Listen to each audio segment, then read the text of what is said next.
They were the best team in the world. And then, almost without warning, they weren't. 2010, South Africa. Spain lifted the World Cup trophy for the first time in their history. The world watched in awe. A nation celebrated. A generation of players had achieved what no Spanish team had ever done before. It felt like the beginning of something eternal. It was actually the beginning of a long, painful silence. 4 years later, Spain arrived in Brazil as defending champions. The golden generation was still intact. The confidence was still there. But football has a way of humbling even the greatest teams at the worst possible moments. They were eliminated in the group stage. 2018, Russia. Spain returned, rebuilt, and quietly determined. But quietly determined was not enough. They fell in the round of 16. 2019, Qatar. Another tournament, another round of 16 exit. 3 World Cups, 3 early eliminations. The team that once conquered the world could no longer find their way past the second week. And here is the question that every Spain supporter has been asking in silence. What does it take for a champion to remember who they truly are? But before we answer that, we need to understand something else entirely. Because while Spain was searching for answers, something extraordinary was quietly growing on the other side of the world. An archipelago of 10 islands sitting in the Atlantic Ocean. A nation of fewer than 600,000 people. A country that until recently, the football world barely noticed. Cape Verde. Their story did not begin on a grand stage. It began slowly, deliberately, with patience that most football nations never need to develop. Their international breakthrough came in 2013, the year they qualified for their first Africa Cup of Nations and reached the quarter-final stage. For a country of their size, it was a statement. Quiet, but unmistakable.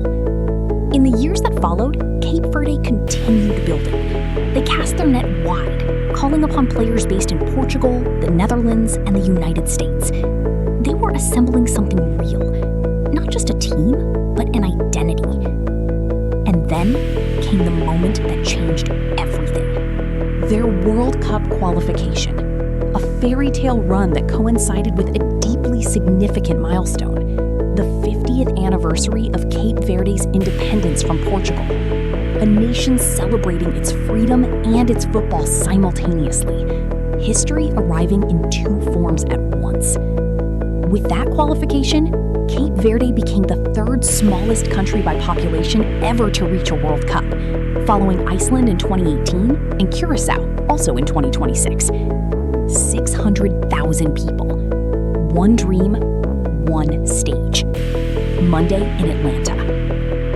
Now, return to Spain, because their story did not end in Qatar.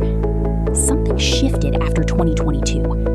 The wounds of 3 consecutive early exits had created something unexpected inside the Spanish football system. Not despair, but clarity. A recognition that the old formula was no longer enough, that a new identity was needed, that new voices had to be heard. And from that clarity emerged a generation that has since rewritten what Spanish football looks like. Lamine Yamal, Pedri, Gavi, Ferran Torres, names that now carry the weight of an entire nation's expectations, but wear it with a lightness that only the young and genuinely gifted can manage. At Euro 2024 in Germany, this new generation announced itself to the world, and it was Yamal, still a teenager, who single-handedly stole the tournament. His movement, his vision, his complete absence of fear on the biggest stage in European football. Spain won Euro 2024, reigning European champions. The silence was over. 30 matches unbeaten since a 1-0 friendly loss to Colombia at Wembley in March 2024. 30 matches of consistency, creativity, and controlled dominance that has made bookmakers around the world reach the same conclusion. Spain are the team to beat at the 2026 World Cup. Opta's supercomputer places their probability of lifting the title at 15.94%. France follow at 13.62%. No other team comes close at the top of the table. And yet, pressure has a way of finding even the most prepared teams. Because Yamal, the player Spain have built so much of their World Cup narrative around, is not certain to start on Monday. He and Nico Williams, two of Spain's most dangerous attacking weapons, are both in the final stages of recovery from hamstring injuries sustained in April. Both return to training with their teammates, but Coach De La Fuente faces a decision that carries real weight. Rush his most important players onto the pitch for the opening match, or exercise caution and protect them for the battles ahead. One wrong decision, one setback, and the entire tournament picture could change. This is the psychological weight that favorites carry. The expectation, the scrutiny, the knowledge that every choice made in the opening week echoes through the weeks that follow. Spain have an 87.2% probability of winning Monday's match against Cape Verde. On paper, the outcome feels almost certain. Cape Verde hold just a 4.8% chance of victory. A draw sits at 8.15%. But football has never been played on paper. And Cape Verde knows something that statistics cannot fully measure. That arriving at your first ever World Cup with nothing to lose and everything to gain creates a freedom that well-resourced favorites rarely experience. They have built this moment across decades.